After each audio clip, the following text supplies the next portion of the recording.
Neno la Kristo na likae kwa wingi ndani yenu. Amani na salama. Ndugu wapendwa katika Kristo, tangu mwaka 2019 Septemba, aliyekuwa Baba Mtakatifu wa wakati huo Papa Francisco alitangaza na kuitenga rasmi Dominika ya 3 kila mwaka kuwa Dominika ya neno la Mungu, ikiwa na maana ya kuhamasisha waamini kulipenda, kulisoma na kulitafakari neno la Mungu. Isiishie tu kulisikia katika maadhimisho ya ibada za misa takatifu ama jumuiani, lakini neno tulisome, tulitafakari ili liweze kutoa mwili ndani mwetu. Hivyo tangu wakati huo mpaka sasa Mama Kanisa anaadhimisha Dominika hii kama Dominika ya neno la Mungu, na ni miaka 7 tangu Dominika hii iwekwe rasmi na Baba Mtakatifu Papa Francis. Na kwa mwaka huu 2026 Dominika hii inasindikizwa na kauli mbiu isemayo neno la Kristo na likae kwa wingi ndani yenu. Hii ni kutoka barua ya Mtakatifu Paulo kwa Wakolosai sura ya 3 aya ya 16. Haleluya, haleluya, haleluya, haleluya, haleluya. Hear the word of God, keep it in your hearts, bring forth fruit patiently. Hallelujah, hallelujah,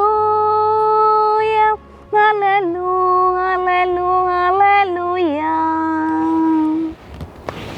Bikira Maria ni mama wa neno wa Mungu. Yeye alilisoma na kulitafakari neno la Mungu, naye neno wa Mungu alitwaa mwili akakaa kwake. Basi nasi ili neno wa Mungu atwae mwili na akae kwetu, ni lazima kulisoma na kulitafakari neno la Mungu. Lakini tuombe maombezi ya mama yetu Bikira Maria atusaidie basi nasi tuwe na hamu ya kulisoma, kulitafakari na kuliishi neno la Mungu.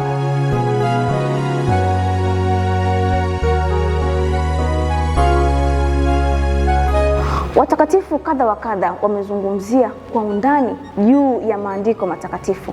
Mtakatifu Jerome anasema kwamba kutokuyasoma maandiko matakatifu ni kutokumjua Kristo. Lakini Mtakatifu Agustino alisema kwamba nilipoitafuta sauti ya Mungu nilisikia katika maandiko matakatifu. Naye Mtakatifu Ambrose anasema tunaposoma maandiko matakatifu Mungu anatembea nasi kama rafiki. Lakini pia Mtakatifu Yohane Chrysostom anasema kwamba kusoma maandiko matakatifu ni dawa ya roho. Naye Mtakatifu Francisco wa Asizi anatuambia Injili ndio maisha yangu.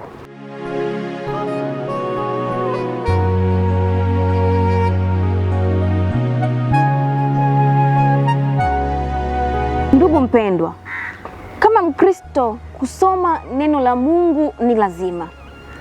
Tukisoma Zaburi 119 aya ya 105 inatuambia neno lako ni taa ya miguu yangu na mwanga wa njia zangu. Lakini Injili ya Mtakatifu Mathayo sura ya 4 aya ya 4 inasema mtu hatoishi kwa mkate peke yake, bali kwa kila neno litokalo katika kinywa cha Mungu. Ndugu wapendwa, neno la Mungu kwetu sisi ni dawa, kwani hutuponya. Ni mwanga, kwani huongoza maisha yetu. Lakini pia neno la Mungu ni taa ambalo linaongoza maisha yetu. Hivyo mimi na wewe tuna kila sababu na wajibu wa kusoma neno la Mungu katika maisha yetu. Kawaida wengi hupenda kutumia simu ya mkononi binafsi bila kushare na mtu yoyote yule, ili awe na uhuru wa kufanya kile ambacho anakitaka. Vipi? Kitabu hiki unacho binafsi? Familia zetu zinamiliki kitabu hiki kitakatifu? Kwenye jumuiya zetu, ni mara ngapi kwa wiki ninakifungua kitabu hiki na kukisoma na kukitafakari? Vipi ulinganifu wa ninavyofungua simu yangu kule mtandaoni na kutumia muda mrefu, na vipi mahusiano yangu na hiki kitabu kitakatifu? Sasa kukosa Biblia takatifu wewe binafsi na kwenye familia ni kukosa mwanga katika maisha, kwa maana maandiko matakatifu yanatuambia neno lako ndio taa ya miguu yangu na mwanga wa njia zangu. Nini kinakuongoza mpendwa katika Kristo katika maisha yako ya kila siku kama sio msomaji wa neno la Mungu? Basi Dominika hii ya neno la Mungu itukumbushe sote, mimi na wewe, kwamba neno la Mungu ndio mwanga wa njia zetu. Tulisome, tulitafakari na tuliishi neno la Mungu. Basi tuandikie hapo chini kwenye uwanja wa comment, ni neno gani kutoka kwenye hiki kitabu kitakatifu unalifahamu kwa kichwa na mara nyingi hupenda kulirudia. Nikutakie tafakari njema na nikutakie Dominika njema. Mimi Sister Grace Teresia Po, CMC.